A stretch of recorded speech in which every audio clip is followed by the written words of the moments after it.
Hello, everybody. Welcome to the Rotoworld Football Show, Tuesday, March 24th, 2026. I'm Patrick Daugherty. That is Denny Carter. It's a football show, but MLB opening day is nigh, by the way. We'll tell you a little more about that in just a second. March 24th, by the way, very early to be close to MLB opening day. It's March 26th here on St. Louis Thursday. I'm sure the weather will be very pleasant, but that's enough about baseball for the next until 20 seconds from now when we talk about baseball again. Football. We're post-free agency. We're pre-draft. The news, Denny, has kind of died down from all the signings, hundreds of players changing teams. It's starting to heat up for the draft, but we're in a bit of a vacuum right now. So we thought it might be the perfect time to do our first off-season best ball draft. We spent the whole morning debating which service to use.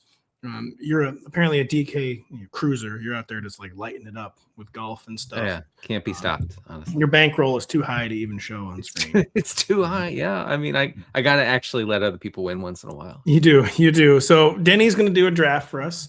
I'm going to narrate it. They didn't let me draft this time, so I'm going to narrate what Denny does and see what kind of ghastly decisions he makes. Oh, boy. Just a great time to just get the ADP lay of the land. Things are going to be changing, of course, wildly between now and pre-draft, post-draft, early summer. Just a good time for a first draft. So we'll do that in just a second. But yeah, Denny, speaking of drafting, you drafted an MLB team. Are you okay? Have you suffered a head injury? Are you all right? I'm good. Look, here's what I've been doing. I've been grinding the stats. I've been grinding the Rotoworld blurbs, baseball blurbs, which are quite good. By the way, if folks are into baseball looking for, resources there. I did ask Pat this question, and he was actually really helpful, and so was producer Adam in answering it. In drafting pitchers, I was having a tough time coming across blurbs that said, "Oh, this pitcher just got lit up in spring training," and I'm like, "Oh, wait, like should I not spend like a 5th round pick on this guy because he just allowed seven runs in 3 innings, And so I asked them, I said, "Is this normal?" And they both instantly, yeah, it's totally normal. like they go out there, they work on one pitch, they say, well, "This is what we're doing today." And I said, "Thank God," because I went ahead and did it. I made the pick, and with the concern that, oh my gosh, my guy is getting lit up in spring training. Yeah, it's actually a red flag if your spring ERA is not 18. Your spring whip is not 4. Well, that's actually really, really bad news. So I told you it's never real unless it is. And there's a case, the LA Dodgers' Roki Sasaki is getting lit up, Denny. And apparently this is of the concerning variety. Okay. Yeah, the Dodgers like, this is bad. All right. He did not retire a batter in an exhibition game on Monday evening. Walked in Yon Moncada, I never know how to pronounce his first name, and Jorge Soler, 2 past their prime hitters for the Los Angeles Angels. So Roki Sasaki, that's bad. So you just have to have the context. But yeah, in general, it's fine if they're. I think I need to do more texting with you then to clarify which players are getting lit up in a good way and which players. Yes, that's true. For who it's a red flag, who it's no big deal, who we just have absolutely no clue. And we're looking into it very powerfully. We're looking into MLB returning to NBC. We've been waiting for this day for a long time. Opening day is on NBC and Peacock. The Pirates visit the Mets at 1 p.m. Eastern to lead off the day. Then in prime time, it's the Diamondbacks against the aforementioned World Series champion Dodgers at 8 p.m. Tune in on Thursday on NBC and Peacock. I didn't mention Phenom Pirates prospect Connor Griffin in that promo because he didn't break camp with the team. And so it's complicating matters for several of my fantasy. I made an all-time slappy pick, it appears. There you go. Connor Griffin across the board. This is what happens when you know too much. It is. And just for context, folks, like, look, I used to play fantasy baseball a lot, like very, very avidly when I was in my 20s. I stopped. I haven't played in many years, and Pat has teased me about, you got to get back into it. Well, I'm trying to get back into it. Pat is all in on fantasy baseball every year, total freak. So hence Roto Pat. So that's why we're talking from 2 completely different sides of the equation here. Me, I don't know what I'm talking about. Pat does. I have one more draft left, and let me just say I'm very tired. I'm so tired. Even I'm ready for the season to begin. So ready for that MLB draft Wednesday night. Ready for this best ball draft right now. Denny, you want to hit the enter button? I have hit it, and we are doing a 10K contest, right? It is right. Well, yeah, obviously. I mean, there's no point in doing it if you're not going to do that. Yeah, so we're gonna wait for a little while, it looks like, for this room to fill, and then go from there. I do want to say just real quick about baseball, Pat, is you had a take the other day about the Colorado Rockies. Oh yes, It I have seems very like strong feelings on this. their current brass says we're going to lean into this thing where we can't stop, we can't play defense here, we can't pitch, like we're going to actually try to maximize our advantage. Am I understanding this correctly? You are. This is what they did initially. The Broad Street, no, not Broad Street, the Something Street Bombers, as they were known in the late 90s, early 2000s. Let's say Bleecker Street. I believe that's a film production company. And Broad Street is in the Northeast, not in Colorado. It's neither here nor there, though. So first off, it's Paul DeBodesta is the Rockies GM. Does that name ring a bell to you, Denny? Oh yeah. I mean, he was with the Dodgers. He was with the A's and the Dodgers. Then he was the Cleveland Browns chief strategy officer. Oh right, I forgot about that. Yes, okay. He's returned to Major League Baseball. The Rockies, rather infamously, again, they're literally a mile high. You know, it's their old stadium name would attest, and so they can just score runs basically at will. Very hard to pitch, obviously. They had a total identity crisis as an organization where they just focused only on developing pitching, which to me was by far, the Rockies approach needs to be, we're going into the season, we're scoring 900 runs. Yeah. We're going 51-30 at home. We'll worry about the pitching. We'll worry about the road later. Because as DePodesta pointed out, we cannot change the altitude of our city and our stadium. Like if that can't change, turn it into a strength, turning into like the bedrock of it's like super obvious is what they should have been. You lean into it. Yes. You lean into it. You don't lean away from it. Don't fight it. No. Oh man, that's dumb. I mean, even I understand that. That doesn't take an analytics geek to. So the guy who signed Deshaun Watson, and he probably wasn't responsible for that. No, I don't think he was. Yeah, I don't think he was at all. And but by the way, DePodesta, the whole time he worked for the Cleveland Browns, there's some insight into some of the recent Browns issues.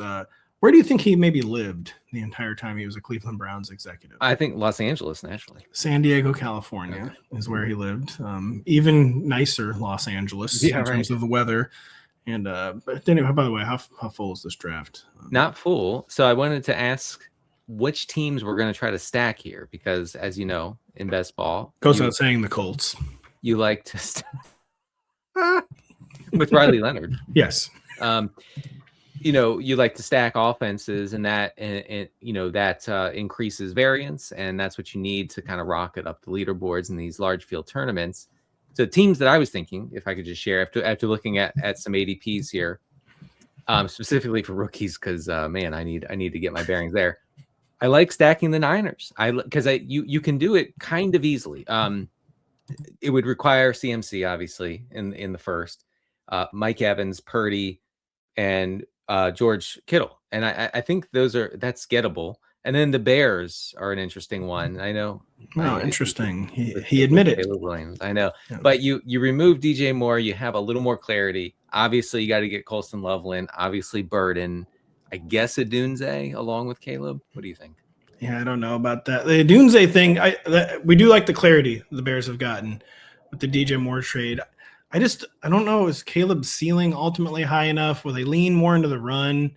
Are the Bears like a dark horse to do something in their backfield? Probably not. I don't think so. I guess they like Monangai enough. I think DeAndre Swift still has guaranteed money for this season. So I guess they're I wasn't even thinking about Swift, but neither of those guys are really involved in the pass game. So when you said stack, the first thing that came to mind was just the Eat Your Vegetables Detroit Lions stack. Yeah. They're a little bit post-hype, even though they still scored a ton of points last year. Sure. It's another new offensive coordinator. No one ever wants to draft Jared Goff. You're right. And they were the first one that came to mind. For some reason, the Broncos kind of did. Like looking at Eat Your Vegetables, maybe post-hype ones that people wouldn't be very interested in. Like no one wants to be the Bo Nix guy in 2026. Yeah. They might want to be the Davis Webb guy, though. Maybe. I'm surprised you said the Broncos. Like I that does not seem. I was trying to think of weird. I mean, are the Packers any easier to stack without Romeo Doubs this year? Yes, I think. But that would require Matthew Golden, which I just don't know. No, I don't know if I can do do that. Do you want to get? What about the New Orleans Saints? Denny Carter. Is your secondary stack. You can't. I don't think you're going to win with them as your primary stack, I guess. But no. I mean, Chris Olave actually led the entire league in air yards last year, and that's because of the last 6 weeks or so when Tyler Shuck was like, I understand my job, and it is to relentlessly target this guy. So that would make sense. Who would that be though? That would be Olave. That would be Juwan Johnson. Anybody else? I mean, maybe Achane. Is Achane going to catch 60 passes as a New Orleans Saint this year? Used to are they going to draft a receiver? Yeah, right. I mean, there is some guessing at this part of the year because you're like, okay, well, if this receiver falls to this team, then it's a stack. Then I can go with it. Yeah, it takes a little bit of prognosticating. What about a post-hype Baker Mayfield Tampa Bay Bucs stack? Again, clarity we like situations where there's not clarity. Yeah, maybe in the past there was not. I know you've become a full-blown Ibuka truther. I know he's good apparently. But, I know. I'm probably wrong on Ibuka, but man, I'd say you're definitely wrong. The spreadsheets are so ugly for this guy. We have one. It's almost filled here. The draft room's almost filled. I do like actually, because it would be Baker, it would be Chris Godwin, Ibuka, yeah, and then Gainwell. Wow, are you doing any dart stacks? Or is it too unclear who the number 2 weapon is? You say dart? Yeah, dart. Oh, yeah. I know that guy. Yeah. So, well, yeah, because you could do Nabers and then likely. I mean, you could do Mooney, but that's where I was wondering a bit. Are Mooney, Theo, and likely are they going to kind of cannibalize each other's target shares and beyond Nabers? You're not entirely sure who the secondary stacking partner should be, or does that present an opportunity? Actually, it does. I don't know if a guy like Mooney strikes me as someone who you would need to throw in there. I actually think likely Nabers would be a really good combo. The sound you hear is Kyle and Denny both wondering if I will somehow convince myself that wide receiver 49 Darnell Mooney is another ADP buying opportunity this year for the 7th straight year. We obviously need to text you more and say, please, like for your own good, please stop talking about Darnell Mooney. I think the root of the Mooney thing is I had him in Dynasty and I was party to his one good season for the Bears. Oh, that'll work. And I could just never I know this guy's been good. This guy's been good in the past. I know him. Yeah, I know. Darnell and I go way back. Right. I was ahead of the game on this guy, so I'm gonna keep going back to the well. I've been there. I know Darnell Mooney, and you, sir, are no Darnell Mooney. And he's like, yeah, that's good. It's good that I'm not. I'm a better player than Darnell Mooney. I'm like, fair play. We're almost full. The 100th drafter has almost joined this league, Denny. It's a 100-team league. How long it's taken to fill? It's 12, but hey, you know what the thing is? It's late March. It's late March. What do you? I think there are some services where it would maybe already be full. Actually, that's not true. We're drafting. Sorry to have taken so long. We are picking in. What is our slot here? What's your team name, Denny? My team name is CeeDee Carter. Your team name is Orioles fan since 19 insert year here. We're pick number 9. Yeah, that's right. We're in the 9 slot. So we're probably if we want to go with a Lion stack, we might be able to get St. Brown there.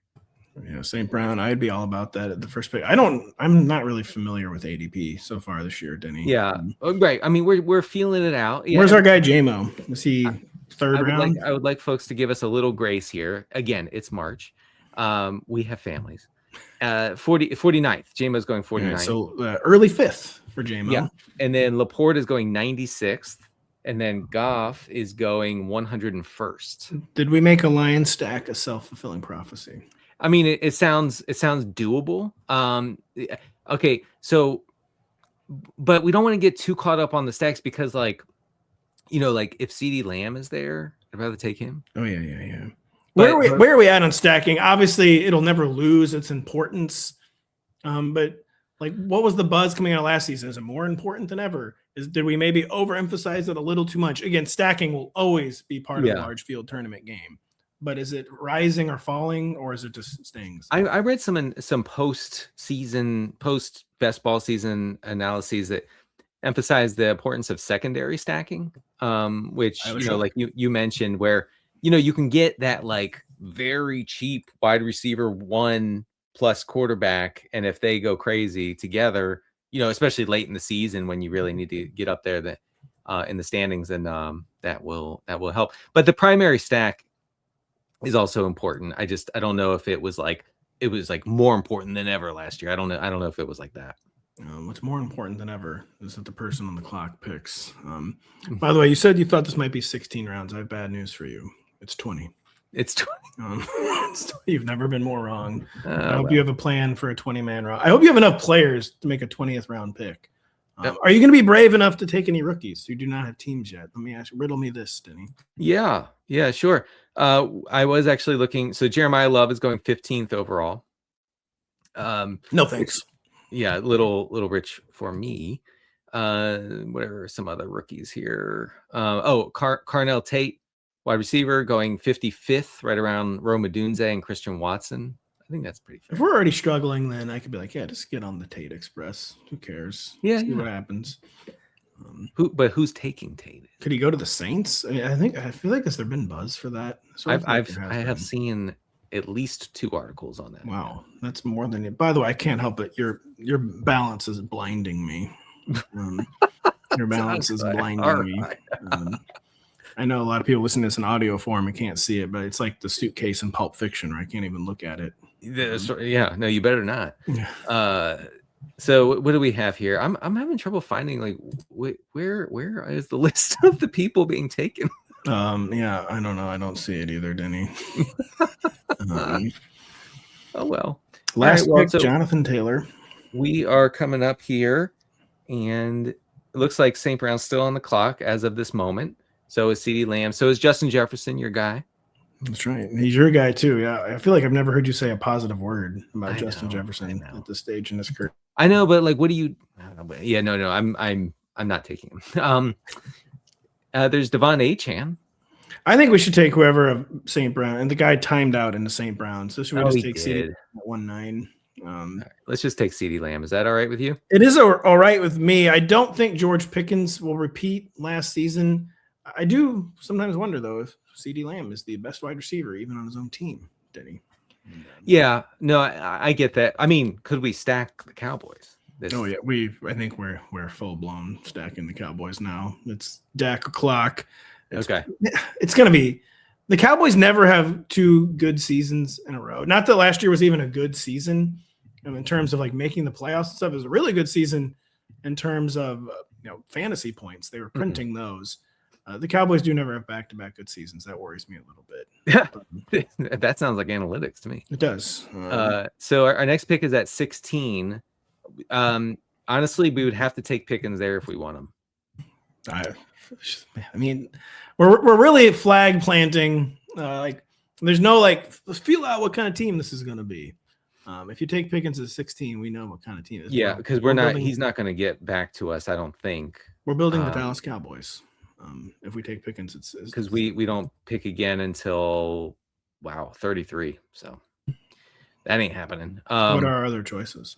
So Emari and Hampton, no. Hard pass. That ADP will sink like a stone. Ken Walker?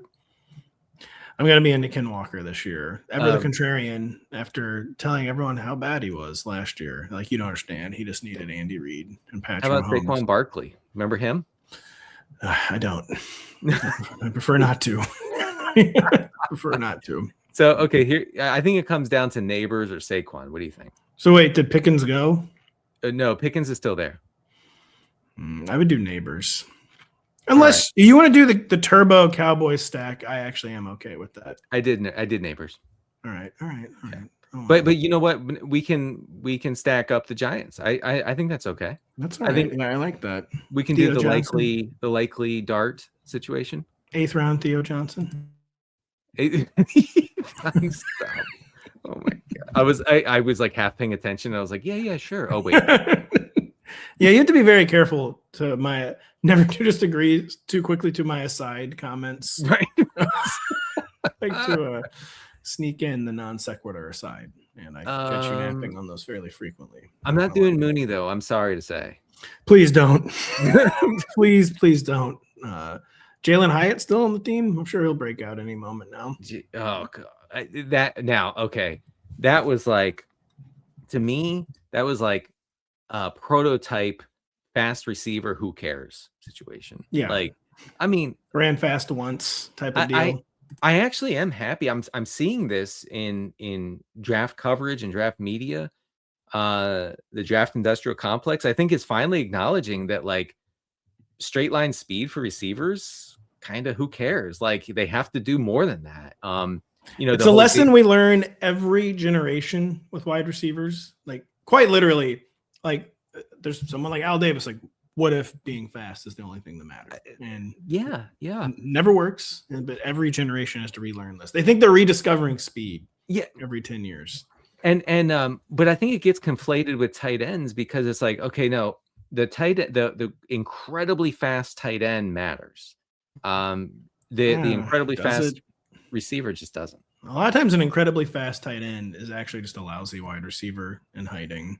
It's kind of, I've come to view that one, to be honest.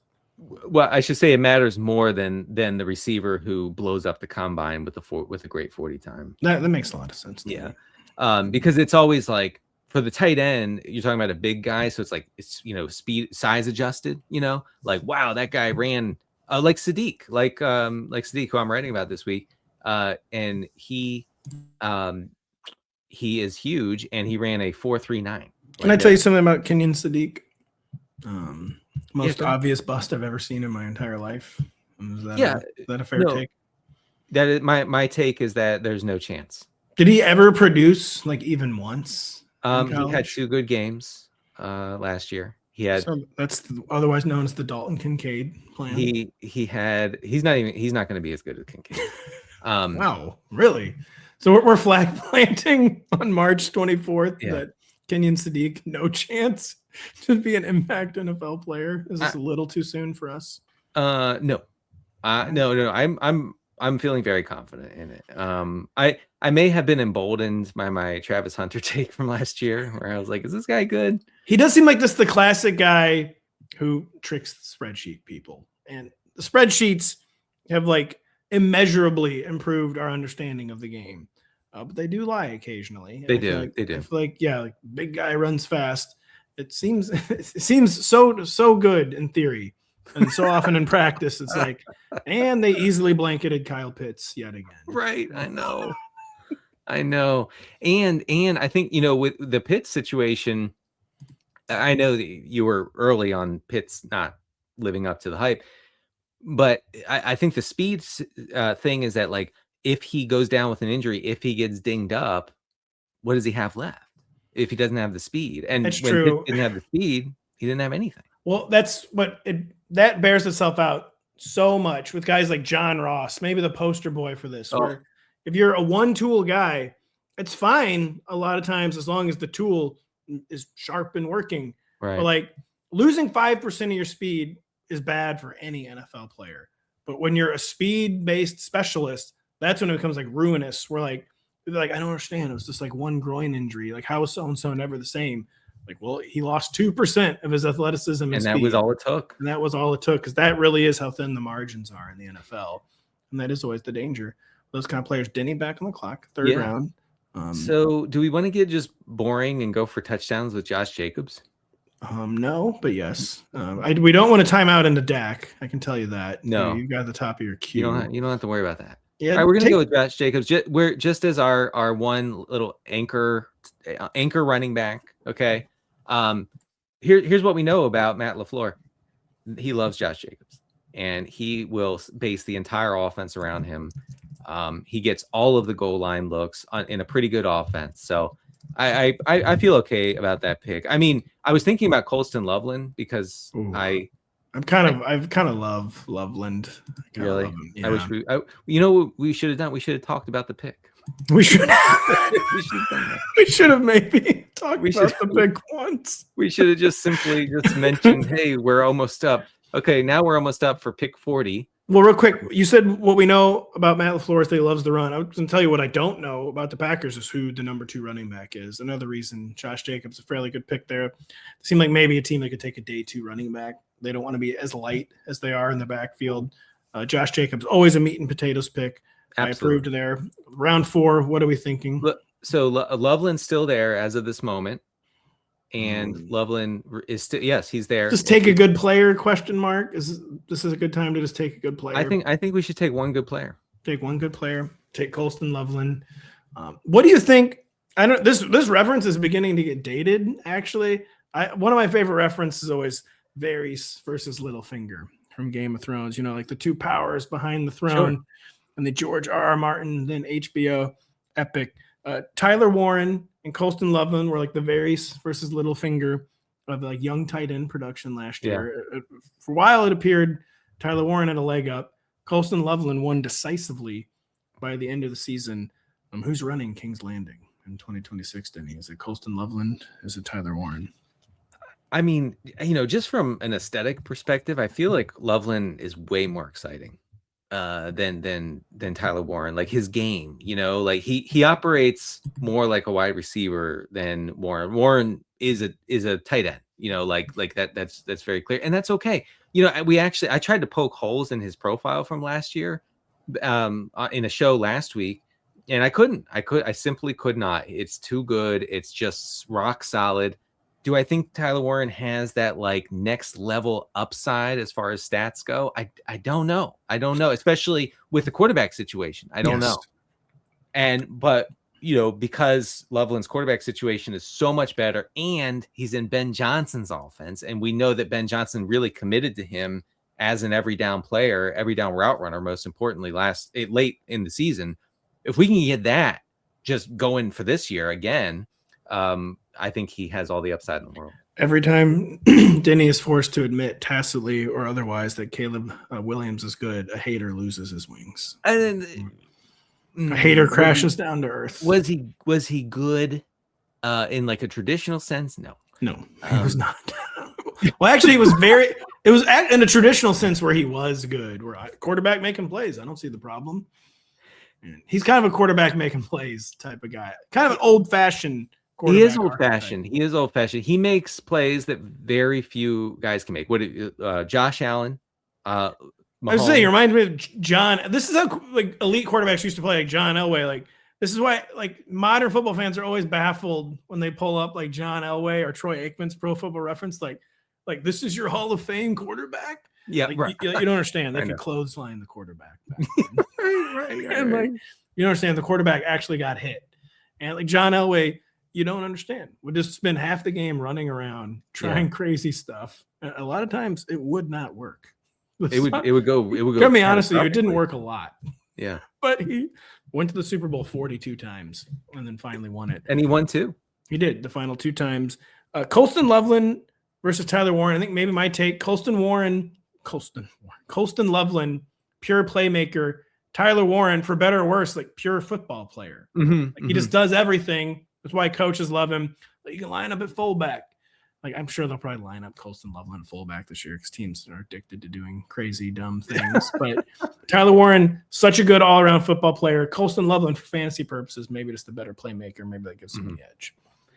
All right, so we're coming up. I totally agree with that, and I also just am so freaked out by the quarterback situation in Indianapolis. I would definitely go Colston Loveland. So I'm angling toward a Bears stack here now that we have Loveland. He admitted. He did admit it. So we pick at 57th here. We have Odunze on the board.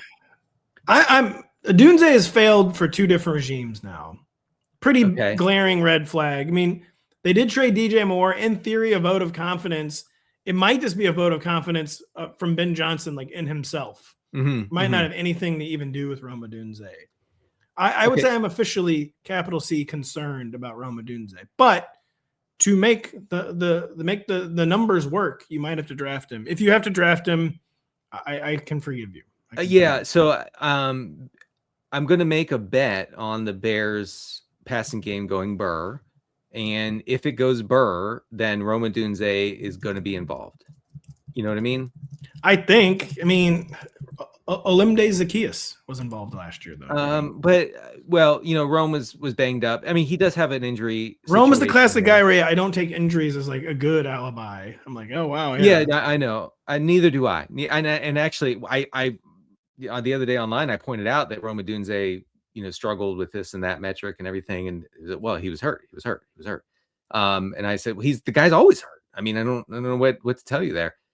We have to take Caleb next if we want him, and I do. So we're giving up the Cowboys. He's my guy. He's always been my guy. Yeah, yes. Don't put it in the paper that Denny has ever said anything bad about Caleb, though. I mean, about as big of a step forward as you could possibly take as a second-year pro. He still has more room to grow. Mm-hmm. This is the kind of system where you really can have faith. Another year in the system, the progress actually can be exponential, or it can at least be linear, where I don't think Caleb Williams is taking a step back this year, where quarterback development has become so all over the map because defenses are so sophisticated right now that I don't think you can ever just take it for granted. So-and-so will just get better year after year after year. Caleb Williams is in an extremely good position for that to be true. And how on ADP, though, is Caleb Williams here, Denny? Well, he's going 66 overall, and we're picking at 64. So I feel okay about that. His ADP is 12 ahead of Dak. That is a little surprising to me. But it's a little rich, but like as far as like the stacking goes, there's no point in going in on the Bears if you don't have obviously. No, it's time. It's time. Quarterback. So I'm going to take them. I mean, it's a little tough. Like let me be clear. This team will not be adding to your voluminous DK balance. We'll see about that. We will see about that. Drake May. We took him over Drake May. I'm not sure if I'm doing that like in the regular season. I think I'm going with Drake May. But again, we're embracing variance, right? In these huge fields, right? We need to load up on a team and say, I bet that this team will make the spreadsheets hum. An offseason storyline I'm going to be monitoring very, very closely is, will the Drake May reaction go too far? Because obviously he's kind of a fluky MVP runner-up. He had a great year, but it just wasn't a great year at the top. There was no true obvious MVP. Stafford and May kind of like defaulted into that. Mm-hmm. They had good years, but there's usually someone like an overwhelming case. That didn't exist in 2025. The backlash to May was already building kind of even before the playoffs. 4 pretty terrible playoff starts. Do you think people are going to overreact and be like, yeah, I was actually never even that into May? I was never even that into I don't know, man. I feel like the die has been cast. Like people were in on him as a rookie. They said, told you so last year. I don't know if anybody's going back on that for now. All right. I mean, Romeo Doubs too. What do you consider Romeo Doubs in a vacuum? Wide receiver. The Cowboys, the Packers, he's always wide receiver 37. What is he going to be at the New England Patriots? Better than that. Wide receiver 36. 35, at worst. No. I mean, I think top 24 is in top the 20. Does he clear the field, the Kayshon Boutte, Mac Hollins field? Or is this like an offense where like Drake throws the ball to whoever's open, you guys? No, nobody's coming away from this coming season for the Patriots with a 27-28% target share. Like that's not going to happen. It didn't have, it wasn't close to that last year. It's not going to do that this year. But I think, you get like a 22-23% target share for Dobbs in this offense. And the Patriots were sort of kind of pass heavy in the second half of the season. Like they seemed to like toy with the idea of like, let's let the kid drop back and cook a little bit. So I think that's good for Dobbs, a guy like Dobbs. I think that he's clearly better than Kayshon Boutte or Mac Hollins. He's clearly better than those two. I just don't know. I don't even know what it says about the Patriots offense. Are they going like a truly old-fashioned like field stretching type of offense? And if they're open underneath, they'll take it, but they're going to force the ball down the field. Mm-hmm. It's pretty rare to have 3 guys. I guess they love Hollins' blocking, so they might not even really consider him a deep target. They might just consider him more of a blocker who happens to make plays down the field. But pretty interesting receiver core construction from the New England Patriots. We're coming up here in a couple picks. I'm thinking we should look at running backs. Jaylen Warren is coming. We're picking at pick number 81. Real quick, take people through our team so far. Yeah, our team: Caleb Williams, Josh Jacobs, CeeDee Lamb, Nabers, Odunze, Loveland. Okay, we're on the clock too. So we are on and around. RB, not liking any of these receivers anyway. There's Dowdle and Warren who are right next to each other. We could go with Dart to because we You better click someone soon because you're going to time out into likely. Okay, I'm taking Dart. Wow, this is pretty nuts. 2 quarterbacks and our first 9 picks, our first 8 picks, Denny? You gotta do what you gotta do. Is that in the Patrick Crane manual? Yeah. Well, I have Crane in my ear here. He's telling me to log off. He's telling me. What is Kyle going to text you from the Blue Ridge? Oh, Kyle's gonna be sickened by this draft. And here's the thing. I don't even know why Kyle's gonna be mad about it, but he's gonna be furious. He'll be right. Right. He's gonna be like, you should have taken this rookie in the over next Dart. What do we think? So is a running back or bust now at this next pick here? I mean, I'm thinking we definitely we need another running back to pair with Josh Jacobs. We might need to get one actual good running back. Oh God, we're running low here. We're in hell. Dowdle or bust or Monangai. I would say Dowdle or Monangai. Is the Bears stat getting too extreme if we pick Monangai? No, we should lean harder. All right. Take Monangai then, because Dowdle, it's a committee still. Monangai's in a committee, but this coaching staff really likes Kyle Monangai. All right. We'll go. Yeah, we're going to lean so hard into the Bears that we are actually the biggest Bears fans in the nation at the moment. Well, I went on Kevin Clark's podcast last week. I was forced to give bold predictions. One of my bold predictions was Chicago Bears win the NFC. I mean, they were pretty close last year. They were pretty close, and it was a lot of people will immediately counter. It was very fluky. They were very lucky to be the 2 seed. Yeah. It required the greatest play in the history of the league to beat the Packers in the wild card round. All this is true, but I just feel like the energy. It's a very smart take. I feel like the energy is with the Bears, Denny. The energy, yes. The energy. I feel like what I tried to have a greater length on Kevin's show. Again, this is not scientific, so I'm not going to try to pretend this is an analytical take. But the coaching chess match has gotten so sophisticated in the NFL. You're seeing a lot of times the most successful coaches in any 2 or 3 year window is just like the newest guy. Like since Sean McVay, since Kyle Shanahan, even include Nick Sirianni in there, Mike McDonald in there, where it's become so sophisticated. It's almost like, who's the new guy with the most interesting, craziest stuff that we haven't seen yet? And it's Ben Johnson right now. And that's where I do kind of feel like the energy is with the Bears. Like he's winning the chess match right now, basically. And there will be, obviously, people are going to be reacting to what he did last year in 2026. He's going to have to adjust to the adjustments. It just feels momentum, not a real thing, blah, blah, blah. It just feels like he's ahead. Sean McVay's still ahead. It feels like Ben Johnson is ahead right now. And I think he's going to maintain. I think he takes pride in that too. Yes, he does. boy, does he. Yeah, a lot of pride. Yeah. By the way, what does pride come before? I forget. We'll have to look into it after the show. It can't be anything bad. So Dowdle actually dropped. His ADP is listed at 88 here on DraftKings. He was picked at 98. Just so folks know, like Dowdle's being marked down because of the split situation. Also, Tyler Kraft with Tucker Kraft went well after his ADP, I think, because there are questions about his injury and probably his early season availability. I think that makes sense.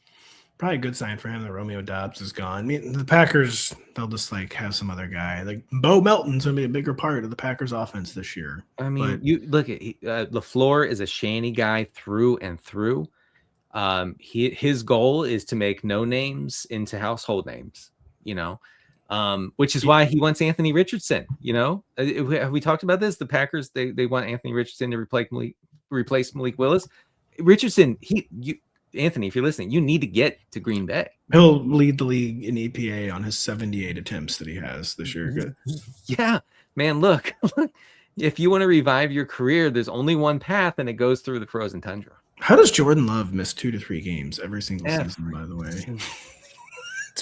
It's becoming quite something. I mean, jeez, man. All right, we're up. We're up. All right. Good. I don't know. Don't take Likely. You need to get Likely out of the queue, man. No, I'm doing that just to get at you. Jacoby Myers is available. He is. He's the guy. We're I think remembering you gotta guys. take him. I think you got to take him. We can think more powerfully on the second pick. I'm going to take Kenny Gainwell. How many spots ahead of ADP was that? That was 10. Do we have to take Likely here, or is there any chance he makes us? Oh, yeah, No. we're doing the Giant stack, right? We are doing the Giant stack, and we don't have to take Likely here. All right. Running back, wide receiver. So running back, I think would be good, but I think we can still go receiver one time. It looks like we need a receiver, to be honest. I mean, Myers has fallen a lot. Yeah, I would take him. He probably won't go. He probably won't make it to us. There's about 4 or 5 picks. Are we interested in Pittman at all? Adam votes for receiver, by the way.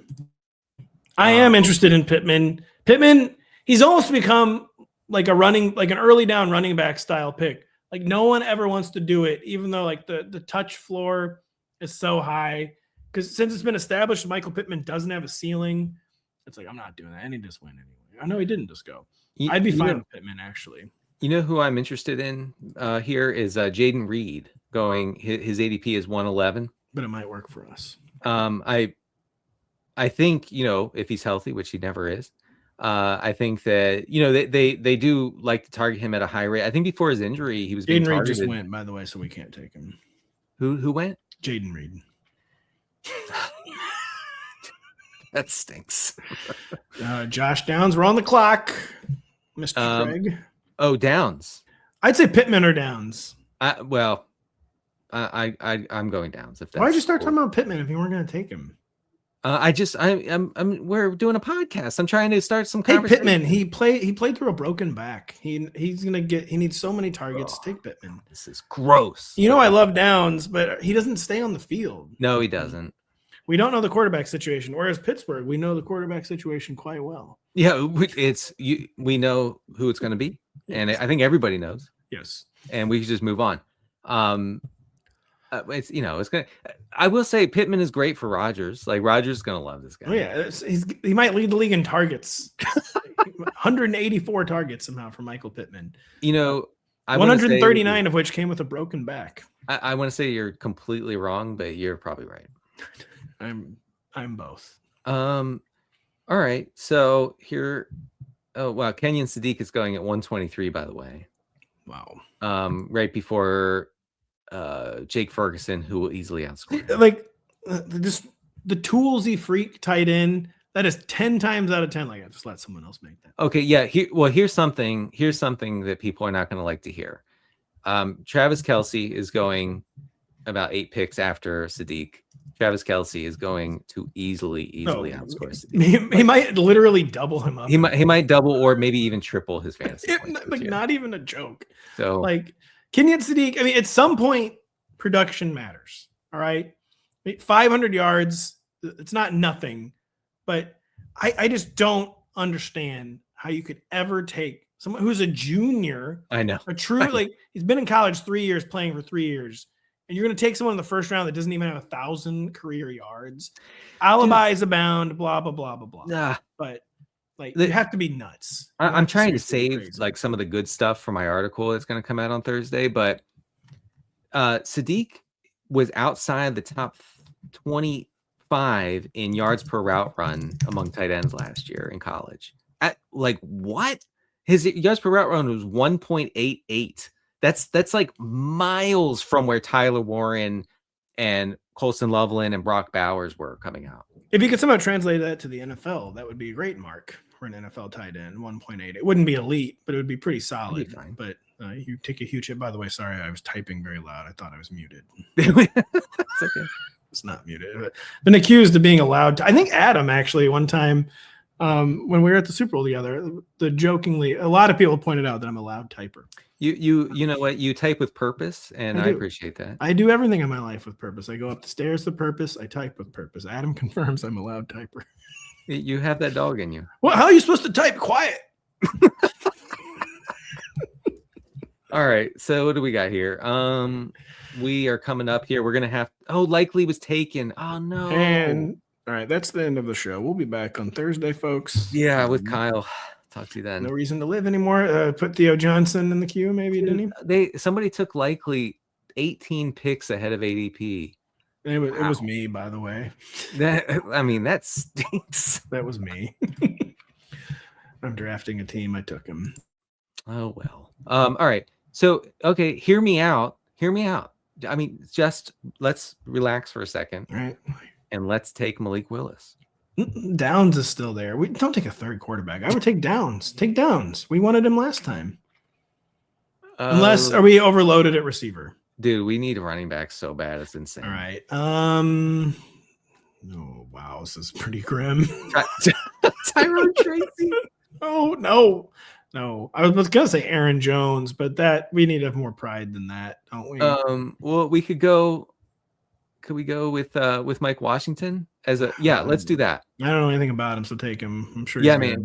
No. He's freakish. Total freak. So freak. We don't care at tight end. Running back, we do care. We do care. Mike Washington's spreadsheet profile is kind of silly, honestly. Some might say better than Jeremiah Love. This is what I've heard on the street. So good that I can't remember them ever beating Mizzou. I think he was only at Arkansas for 1 year. The running it's back, analytics. The running back didn't single-handedly win a game. Then write him off. I'm just kidding aside. They couldn't beat Mizzou. I think they actually did win the game, but I'm not even kidding. I wish I were kidding, to be honest. When Anthony Richardson could do nothing against Mizzou, I'm like, dude, like, stop. You knew it was over. Yeah, I seriously knew it was over. Like, the guy can't even do anything against my Mizzou. Yeah. Like, just stop. Just stop. Do not take this guy in the first round of the NFL draft. Producer Adam sharing some Mike Washington propaganda here. He's an RB prospect. Let's see here. From the RAS official account, the relative athletic score. Wow, he scored a perfect 10. You don't see that too often. Yeah. In fact, I think that's what I mean. I've never seen it because it's a relative score. It's the highest for any running back since they started collecting the RAS data in 1987. All right. Listen, I'm sorry to do this. I know we already have 2 quarterbacks, but we'll be done after this, okay? You seriously going to take Willis? Can you at least time out into him? No. He's a cheat code, man. Time out into him at least. Don't officially hit draft. What is that? Is that some sort of pride? It's like when a president refuses to sign a bill, but it lets it become law anyway. What do you call that? A pocket veto is when you don't sign it and the session expires. Pocket veto is what I was thinking of. It's not a pocket veto, but you can let it become bill without your signature. All right. So. All right, here's where we stand. Can I read our team here? Yes, please do. Okay. Caleb Williams. Here are our quarterbacks. Caleb Williams, Jaxson Dart, Malik Willis. We're done at quarterback. First of 3-6. That's half of our quarterbacks. We're done at quarterback. Running backs, Josh Jacobs, Kyle Monangai, Kenny Gainwell, and Mike Washington. This is receivers, CeeDee Lamb, Malik Nabers, Odunze, and then Michael Pittman. That's it. And then tight end, Colston Loveland, and that's it. So I like the squad a lot. So what do you think Kyle will think of this team right now driving across New Mexico? I mean, I'm glad he's not listening live because he would probably drive his car off the road. Thankfully, if you drive your car off the road in New Mexico, there's nothing there. It's this there's nothing there. Ground. I know. I've seen TV shows. I've taken him from the Blue Ridge Mountains to New Mexico. But I know the Blue Ridge Mountains are not in New Mexico. All right, for the record. We were about to get 28 YouTube comments. I know. Like, this idiot thinks the Blue Ridge Mountains are in New Mexico. They are quite far from New Mexico. We are quite far from contention? ? I do like the team, actually. I do like this team. I don't mind it. What's the glaring need right now, though? Well, we do need to stock up on some tight ends. We have Juwan. And I feel like receiver talent is going to be essentially non-existent soon. We might really need to beef up a receiver. Thankfully, we do have 2 superstars at receiver, so that helps maybe mitigate the need a little bit. What you think tight ends are most acute need right now? I think it is. Also, listen. Keaton Mitchell's coming up, and I would approve. I mean, at this stage, I'm telling you, Keaton Mitchell. All kidding aside, even in good scenarios, he's a classic better and best ball player. Sure. Classic better and best ball player. So, all right. So what's his ADP though? It's 161. So we pick at 153 and then 160. I think we should take Juwan Johnson here as tight end. I like the Juwan Johnson pick right now. Pretty narrow target tree currently in New Orleans. Yeah, and also the Taysom problem has been solved. I mean, don't speak too soon. Really? Yeah, I feel like they're refusing to #close the door. Oh no. Maybe they're just being polite though. They definitely are. Remember, they dedicated a whole game to Taysom Hill last year. That's right. So to try to bring this full circle and to get a little too crazy, the Colorado Rockies were basically like, we can't fix our own problems anymore. Like we need someone to come in here to save us from ourselves. Maybe Kellen Moore was that guy for the Saints. Listen, like I want to remain in charge, but if I do, I'm going to run this organization into the ground, Kellen. Sure. Can you come here and do things like tastefully say goodbye to Taysom Hill? We never ever make him the entire focal point of our offense again. By the way, how did we are well? Let's shelve that for a second. We're coming up at 160. I think I'd like to take. Oh, did he get taken? Hold on. Who? Oh man, he got taken. Keaton Mitchell. Oh shoot. Darn. And you have 20 seconds left to recover. No, I got it. It'll be fine. Oh, I saw Ayuk. How about Emanuel Wilson? Oh, dear James God. Conner? I was gonna say Pacheco. Shaheed? Yeah, you're in charge. I'm sorry, I'm going with Wilson. And you're no longer in charge. Do you really think Emanuel Wilson's the actual number 2 running back in Seattle? That's like a placeholder signing, like just in case draft weekend goes sideways. We at least no. He has a path. He has a path. By the way, I've queued up Theo Johnson and your guy Darnell Mooney. Don't call him my guy anymore. Please don't. He's not your guy as of 11 minutes ago. But we're because I want to keep leaning into this Giants thing. I know we missed out on Likely. Very unfair, honestly, but we're going to keep trying with Theo Johnson and Darnell Mooney. Has anyone ever seen Darius Slayton and Darnell Mooney in the same room? Ooh, Slayton does he still play? I just confirmed before I said that he's still on the New York Giants somehow. He's never not on the Giants. No matter been on the Giants since no matter what happens. Yeah. He's like the picture from the end of The Shining. He's always there. The other day, long story, I'll try to keep it short. The other day I'm getting my car tuned up. NFL Network is on the TV. It's Bill Parcells of Football Life talking about his first New York Giants Super Bowl victory. One of the talking heads is Darnell Mooney. People forget he led that team in Slayton. Slayton led that team with 562 yards receiving.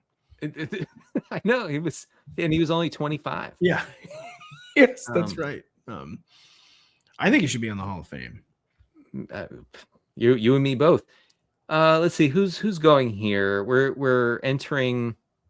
What round is this? 14th round. Kayshon Bouttie's still on the board along with Deebo Samuel. Remember him? I'm into taking gross veteran flyers at this point, like Ayuk and Deebo. Like if they get the right Shanny guy. I mean, sure, not the real Shanny. The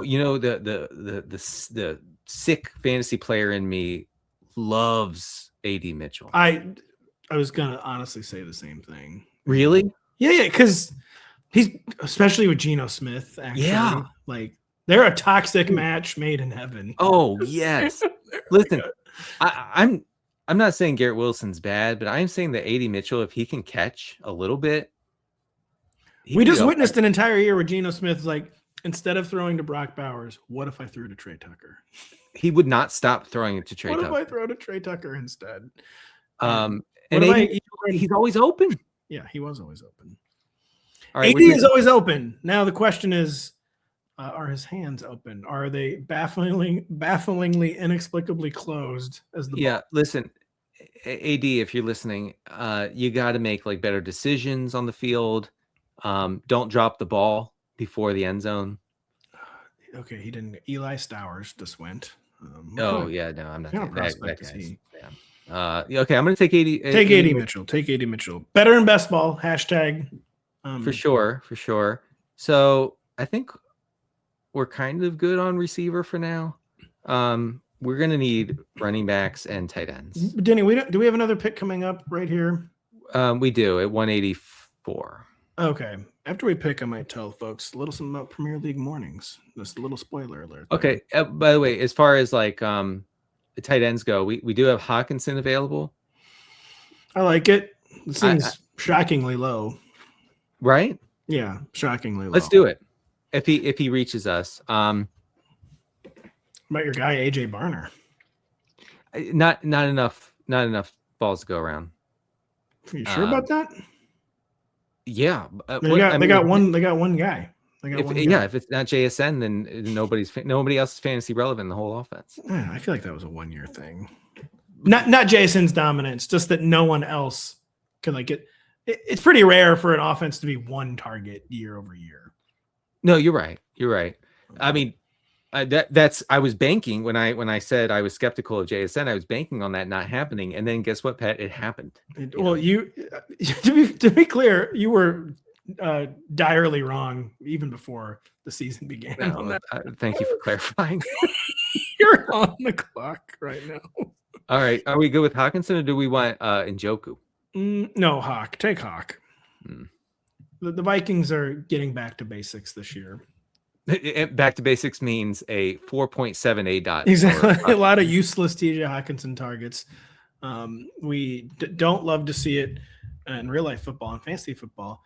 You love to see. Speaking of football, we're talking about football de Americano, but the real football coming in April. Our Premier League party heads to Tampa Bay.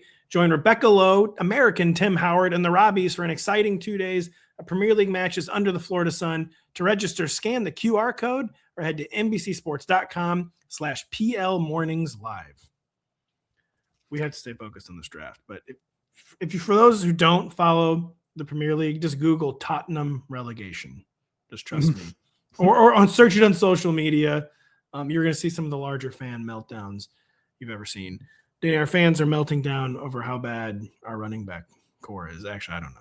I haven't seen anything. Yeah, you know what we should have done is this. We should have gotten all the good receivers and all the good running backs. That's what before we came on the air, that was the strategy I suggested. Yeah. And you said, what if instead we got all the good quarterbacks? Yeah, people say this all the time, like don't focus on one, just get all the good players from every position and you're good and you're fine. That's many are saying. Yeah, so I have Tank Bigsby star. And he just went. He just went. Come on. All right. So is somebody trolling me? Is someone messing with me right now? They are. It's me. That actually was actually kind of cruel. That was a little cruel. Who wants Tank Bigsby that badly? Oh, you know who I'm not taking is Braylon Allen. He's coming up. I'm not taking that guy. Certified bad, unfortunately. Our pick is coming up hot. But take people through the team real quick. Okay. Let's see. By the way, I'm going with Theo Johnson if he's still there. That's way ahead of ADP, but okay. It's going to be 10 picks ahead of ADP. All right. Yeah, that's fine. I mean, we're in the 93rd round. Quarterback. I'll do it. Quarterback. Okay. We got Caleb Williams. We have Malik Willis. We have Jaxson Dart. Backfield of Josh Jacobs, Kyle Monangai, Kenny Gainwell, some other guy that I can't see because you're not scrolling down. Oh, Washington. Mike Washington of a real person. A wide receiver, CeeDee Lamb, Malik Nabers, Odunze, Michael Pittman Jr., some other guy, AD Mitchell. We also have Emanuel Wilson at running back, tight end, TJ Hockenson, and of course, our starter, Colston Loveland. What's standing out to you here as a need? We're on the clock, 20 seconds. Theo Johnson time? Yeah. I expect the Giants to use a good rate of 2 tight end sets, just like the Harbaugh Ravens did. And also, so you talk about like better in best ball, and I know that that's kind of a cheap thing to get away with in best ball analysis, but with Theo Johnson, you're not talking about a guy who's ever going to catch 8 balls for 45 yards. Like that's TJ Hockenson, right? That's TJ Hawkinson's first half.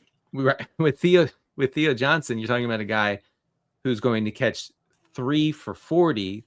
Hopefully one of those is a touchdown. And, you know, like we've talked about, I think in 2 of the past 3 shows that Theo Johnson is like a premier red zone target among tight ends. So that's what you're going for, is like on those spiked weeks where Jaxson Dart throws 3 touchdowns, 1, maybe 2 of them go to Theo Johnson. Well, there's just a lot of factors working in favor of the Giants, featuring 2 tight end sets. Main of which the main one is, of course, John Harbaugh already likes 2 tight end sets. League-wide trends are leading to more 2 and 3 tight end sets. Giants receiver core depth, honestly, pretty poor. A lot of guys who've been there for a while, but guys who aren't very good, like Darius Slayton and Jalen Hyatt. And even though they made a big commitment to likely in free agency, Theo Johnson had some chemistry with Jaxson Dart last year. We're on the clock, didn't he? Oh, how about Demercado, our guy? Oh, please, like smash draft. He's like the running back equivalent kind of A.D. Mitchell at this point. Yeah, man. All right.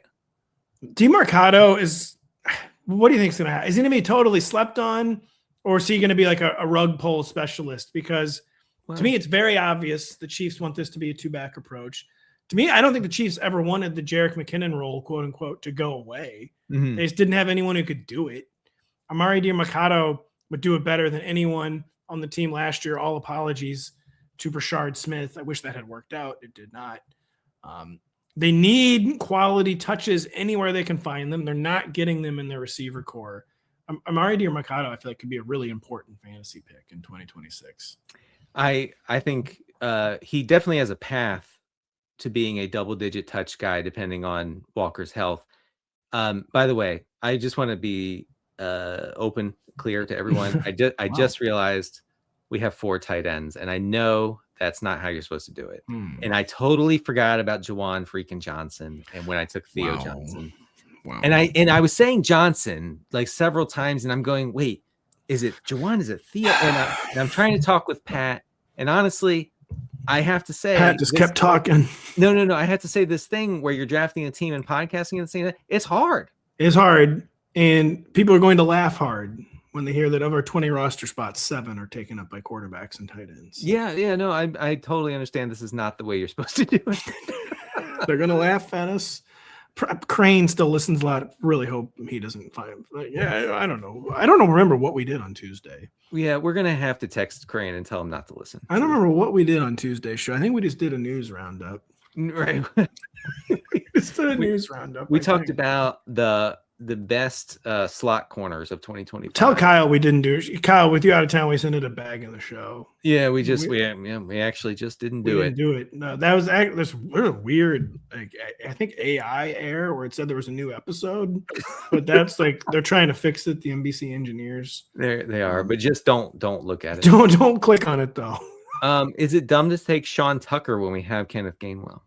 No, because they still like, man, they're committed to like the 3-back approach. I think whatever happened with Bucky last year, not trying to cast aspersions, but whatever happened with Bucky seems to have spooked the Tampa franchise. Because I think last year the Bucs plan was to let Rachaad White walk, turn the backfield over fully to Bucky Irving in 2026. Whatever happened changed those plans. And I just think they're loath to commit to Bucky Irving, and that Sean Tucker, it was weird. Like they didn't want him that bad because they non-tendered him. Then they did re-sign him almost immediately for less than the low RFA tender. Yeah. So it was they acted decisively to bring him back. So I think they're going to still keep Sean Tucker involved. So we're down to our last pick here. I'd like it to be a receiver. We're pretty light at tight end and quarterback. Oh. We only have three quarterbacks. I know. We actually could maybe do a 4th and a 20. No. I absolutely don't want to do. We're not going to have that many injuries at quarterback. But we need right. Obviously, Aya Maynor, honestly, like a guy who produced as a rookie. He produced as a day 2 rookie. He caught passes. Ooh. You know who's a sick pick? Well, actually, Dontavian Wicks is pretty sick. Who are you going to say, though? I was going to say Treylon Burks. Treylon Burks went bananas at the end of last year. I've seen people posting about this, and my response is just stop. No. And listen, I'm a hater from day one. Just from day one. I don't get it. I don't get it with this guy. But last year, he was like, I've decided I want to play. Former first-round pick. You have 20 seconds left to make a decision. Is your decision Treylon Burks or is it Darius Slayton? Denny. Oh, because we No, it's not Slayton. Do Burks. Burks is fun. They have. They don't have anybody. They need targets. They need targets badly. Oh, they God. Yeah, no, I'm excited about that one. I mean, this is like a truly like textbook fell for it again award. Well, no, I mean, it was very quiet. This is like a firefighter's teaching a fell for it again. No, folks, what do you do if one of your friends falls for it again? Say they talk themselves into Treylon Burks. Well, now Crane has to listen because he was the number one Burks truther. So, but that pick makes sense because they don't have anybody outside of McLaurin. They don't have anybody outside of McLaurin, which may also include Treylon Burks. He's part of the nobody that they have. God, that's rude. All right, we're wrapped up. We're wrapped up. Can you still read the team? Do you still I can. Here we go. Team? Read the team. Take it from the top. Quarterbacks: Caleb Williams, Jaxson Dart, and Malik Willis. Running backs: Josh Jacobs, Kyle Monangai, Kenneth Gainwell, the fifth. Mike Washington Jr., rookie, yet to be drafted, obviously. Emanuel Wilson, maybe our worst pick. And Emari Demercado. Can I comment on the backfield before we move on to the receivers? My take on the backfield is sorely lacking upside other than the rookie. And like this team to go anywhere would need the rookie to be as big of a freak like on the field as he appears to be on the spreadsheet. Yeah. And then receivers, let's see, CeeDee Lamb, Malik Nabers, Odunze. And then who else do we have here? Michael Pittman. That was it. We took 3 receivers. Michael Pittman, A.D. Mitchell, better in best ball. And then Treylon Burks. And then tight ends, too many tight ends, but Theo Johnson, TJ Hockenson. Don't go in reverse order. Okay, I'll go in the right order. Okay, Colston Loveland is our tight end 1. Right. Our tight end 2 is Theo Johnson. Our tight end No. Try Juwan again. Johnson. I'm so confused. Tight end 3 is TJ Hockenson. Tight end 4, unfortunately, is Theo Johnson. The 4th tight end. Appeared on the roster construction. So anyway, it's a good team. Probably going to win the whole thing. We'll see. Honestly, it's one of the better teams I think we've drafted live. It's hard to draft live. I hope folks have some grace. It is really hard. I mean, I'm usually on the other end where Pat's having to control the draft. And I'm just talking and I'm like, what are you doing? People may be wondering, why Denny drafted instead of me. NBC HR said they didn't have any judgment about this, but they didn't think it was best if I kept crying on air. And they didn't think it was good if I kept crying on air. That's why I was not allowed to draft the team. It's okay, but it's okay. It's something they wanted to avoid if possible. Yes, they were trying to avoid that. Really good stuff from Denny. I think he did draft a quality team. Yeah. Hopefully, free-ranging conversation. Obviously, we're not as organized during a draft. We just have to talk about what comes to us.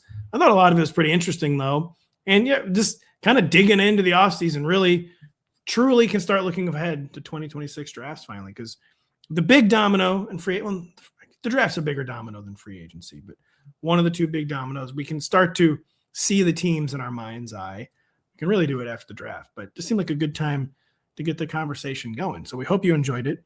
We hope you enjoyed on Thursday when Denny and I return, Kyle out of town, break down the news, maybe get a theme or 2 in there. We'll see what we talk about. But yeah, we'll be back with you in 48 hours. So for Denny, I'm Pat. Thank you for listening. Enjoy opening day on NBC.